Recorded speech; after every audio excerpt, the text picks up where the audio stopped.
फारच कमी लोकांना ज्ञात असेल की शिवाला प्रत्यक्षात 6 मुले आहेत. त्यांना 3 मुले असून त्यांना 3 मुलीही आहेत.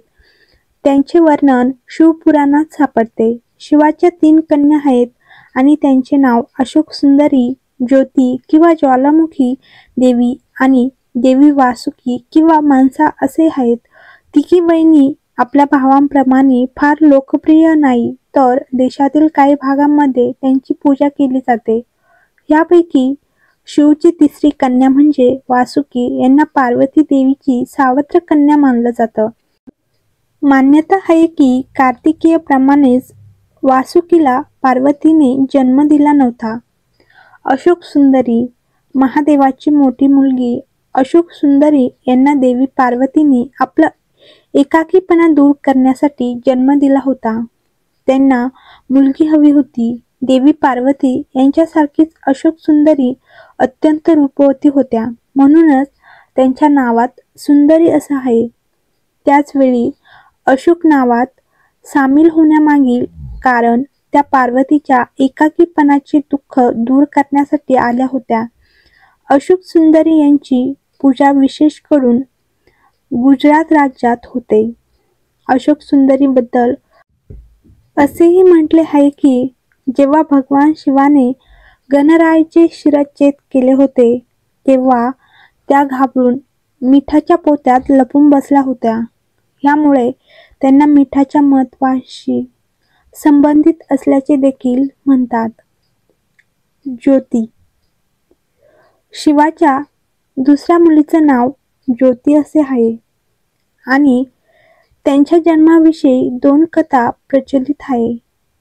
एका कथेनुसार ज्योती यांचा जन्म शिवाच्या तेजस्वी रूपामुळे झाला होता आणि त्या शिवाच्या प्रभामंडळाचे स्वरूप आहे. दुसऱ्या एका समजुतीनुसार ज्योतीचा जन्म पार्वतीच्या कपाळावरून निघणाऱ्या तेजापासून झाला. ज्वालामुखी हे देवी ज्योतीचे आणखी एक नाव आहे आणि त्यांची पूजा तामिळनाडूमधील अनेक मंदिरांमध्ये केली जाते. मनसा. शिवाच्या ह्या कन्येबद्दल तुम्हाला माहीत नाही. ह्या देवीला खूप राग येतो. बंगालच्या लोककथांनुसार सर्पदंश करण्याचे उपचार मनसा देवी करतात.